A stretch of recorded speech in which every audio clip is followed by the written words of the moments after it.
सुप्रभात विद्यार्थियों, आज हम प्रभाग लाइकोफाइटा के बारे में पढ़ेंगे।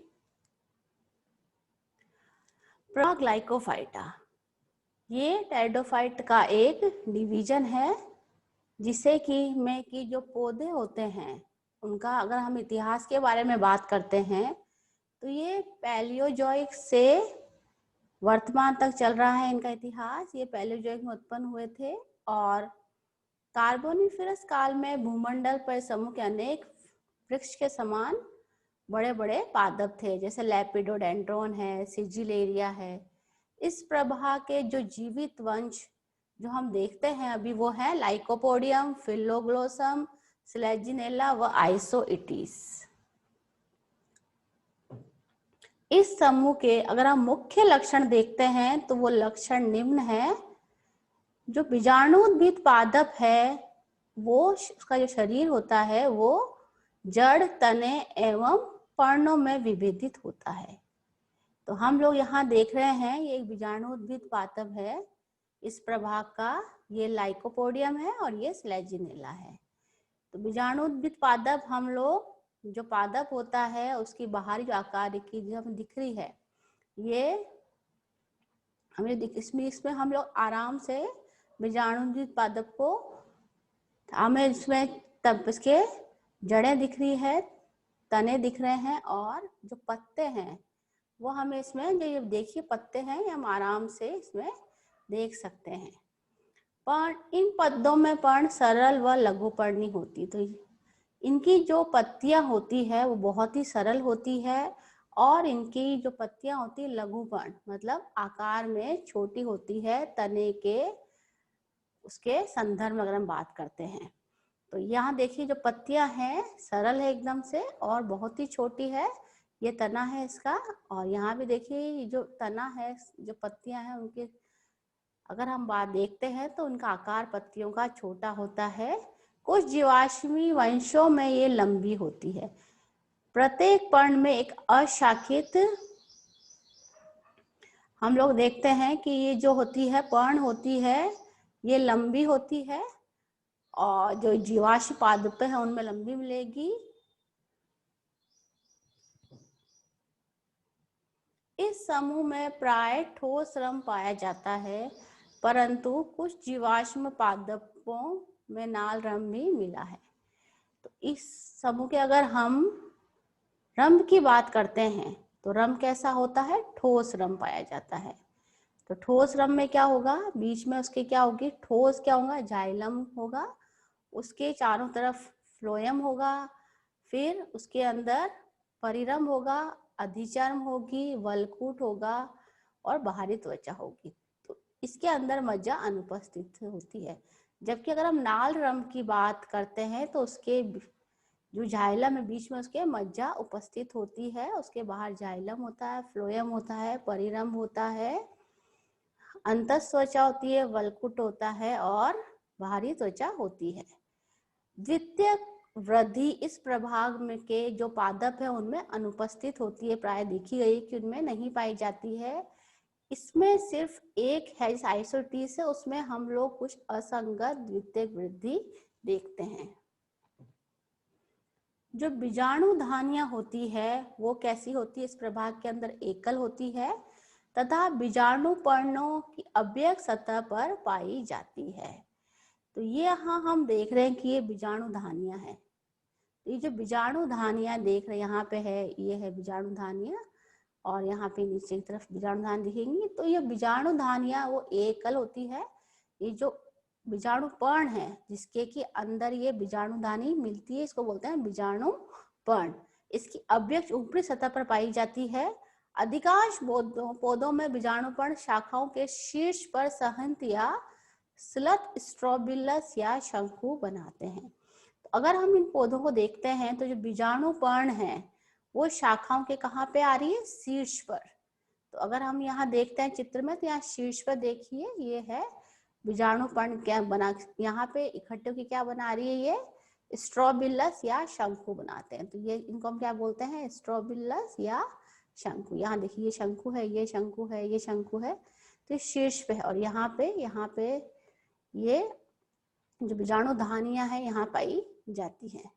इस समूह के पौधे समबीजाणविक, विषम बीजाणविक प्रकार के होते हैं, जैसे सिलेजिनेला है, आइसोइटिस है, लाइकोफाइटा, लेपिडोडेंड्रॉन।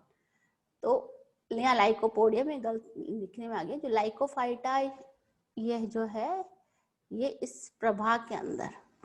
तो यहाँ पे आप देखिएगा कि जो समबीजाणविक है कौन कौन से हैं, समबीजाणविक होते हैं लाइकोपोडियम। तो जो लाइकोपोडियम जो विषम बीजाणविक होते हैं वो होते हैं सिलेजिनेला, आइसोइटिस। तो इन दोनों में दो प्रकार के बीजाणु पाए जाते हैं और इसके अंदर एक ही प्रकार का जो बीजाणु होता है उसके आकार में कोई अंतर नहीं होता, एक ही समान आकार में और उनके संरचना में आप कोई भी अंतर नहीं देख सकते हैं। जबकि अगर हम सिलेजिनेला और आइसोइटिस की बात करते हैं तो इसमें हमें दो प्रकार के बीजाणु देखने को मिलते हैं।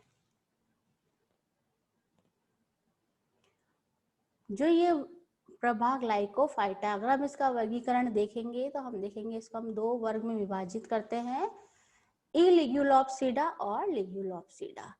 तो जो इलिग्युलोप्सिडा है उसमें जो पर्ण होते हैं वो उसमें लिग्यूल के मतलब उसमें नहीं होते हैं उसमें, और इसमें ये लिग्यूल उपस्थित होता है। तो पर्ण में एक जिव्या नामक की संरचना होती है जिसे कि लिग्यूल कहा जाता है, जो कि उसके आधार पर लगी होती है, जो कि इलिग्युलोप्सिडा में नहीं पाई जाती है लिग्यूल, और लिग्युलोप्सिडा में वो पाई जाती है। ये जो इलिग्युलोप्सिडा ये सारे क्या है, समबीजाणविक है। जो बीजाणु होती है उनकी संरचना में कोई भी हमें अंतर दिखाई नहीं देता है। जबकि विषम बीजाणविक में दो प्रकार के बीजाणु दिखाई देते हैं, छोटा जो आकार में होता है उसे लघु बीजाणु कहते हैं, और जो आकार में बड़ा होता है उसे गुरु बीजाणु कहते हैं। जो लघु बीजाणु है लघु बीजाणुधानी बनते हैं, और जो गुरु बीजाणु है वो गुरु बीजाणुधानी में बनते हैं। प्रभाग लाइकोफाइटा के हमने अभी देखा वर्गीकरण, उसके अंदर जो वर्ग है इलिग्युलोप्सिडा उसमें जो गण है ए गण रखा है लाइकोपोडियल्स, और उसमें जो कुल है दो कुल आते हैं, प्रोटोलेपिडोडेंड्रेसी और लाइकोपोडियेसी। तो जो प्रोटोलेपिडोडेंड्रेसी कुल है उसमें जो वंश पाए जाते हैं वो है बेरेगवैंथिया और प्रोटोलेपिडोडेंड्रॉन। इसमें लाइकोपोडियेसी में जो वंश है वो है लाइकोपोडियम, फिलोग्लोसम और लाइकोपोडाइटिस। अब हम यहाँ देखते हैं लेपिडो जो लिग्युलोप्सिडा वर्ग है जिसमें कि लिब्यूल उपस्थित होता है और ये विषम बीजाणविक होता है। इनके अंदर जो गण है वो है लेपिडोडेंड्रेल्स, प्लूरोमियल्स, आइसोइटेल्स और स्लेजिनिलेल्स। इसमें जो वंश आते हैं लेपिडोडेंड्रेस में वो है लेपिडोडेंड्रॉन, प्लूरोमियल्स में आता है प्लूरोमिया और नार्थोस्टिएना, आइसोइटेल्स में आते हैं आइसोइटिस और स्टाइलाइटिस, स्लेजिनिलेल्स में आता है स्लेजिनेला और स्लेजिनेलाइटिस। तो ये है जो कुल है प्रोटोलेपिडोडेंड्रेसी। इसके अंदर जो जीवाश्म पादप है वो पाया जाता है प्रोटोलेपिडोडेंड्रॉन। तो जीवाश्म पादप है, इसको जो आकार है ये चट्टानों में मिला है दबा हुआ, और इसको दोबारा बना के जो वैज्ञानिक उन्होंने इस प्रकार से इसको संरचना बनाई है, इसमें से किस तरह से दिखाई देता था जीवाश्म पादप। ये बेरेगवैंथिया ये भी जीवाश्म पादप है। फिर ये जो है कुल लाइकोपोडियेसी में जो लाइकोपोडियम है ये जीवित वंश है। तो ये जीवित वंश लाइकोपोडियम में हम देखते हैं कि ये इसका तना होता है, जो पत्तियां होती है वो लघुपर्णी होती है और उसके शीर्ष पर शंकु लगे हुए होते हैं। अब हम अगर जो गण है लेपिडोडेंड्रेल्स, तो लेपिडोडेंड्रेल्स ये भी जीवाश्म है गण है। तो ये लिग्युलोप्सिडा के अंदर है, और लेपिडोडेंड्रॉन में आप देखिए कि ये जो है ये बड़े बड़े पादप पेड़ के समान दिखाई देते थे। तो ये कुछ गणों के कुछ जीवाश्म पादप है जिनके के चित्र हैं। फिर गण प्लूरोमियल्स, ये भी इसमें भी जो दोनों जो इसके वंश है वे विलुप्त हो गए हैं और जीवाश्म पादप के रूप में पाए जाते हैं। ये है नार्थोस्टिएना और प्लूरोमिया। तो इसमें हम जब बात करते हैं लाइकोफाइटा प्रभाग के अंदर, हमने पढ़ा है कि जब पत्तियां होती है वो लघुपर्णी होती है, लेकिन जीवाश्म पादप है उनमें हम देख रहे हैं कि जो पत्तियां हैं वो आकार में काफी बड़ी हमें यहाँ पे दिखाई दे रही है। अब जो गण सिलेजिनेलेस है उसमें है एक ही कुल है सिलेजिनेलेसी, और उसमें जो वंश है वो सिलेजिनेला है और सिलेजिनेलाइटिस। तो जो सिलेजिनेला है वो जीवित वंश है, और जो सिलेजिनेलाइटिस है वो विलुप्त जीवाश्म पादप के रूप में पाया जाता है। तो सिलेजिनेला है उसमें ये सिलेजिनेला की चित्र है, और इसमें हम देख रहे हैं पत्तियां दिखाई दे रही है, इसमें हमें ये मूलाभास दिखाई दे रहे हैं, इसका तना है, और ये पत्तियां इसमें दो प्रकार की होती हैं, और ऊपर इसके शंकु लगे हुए हैं।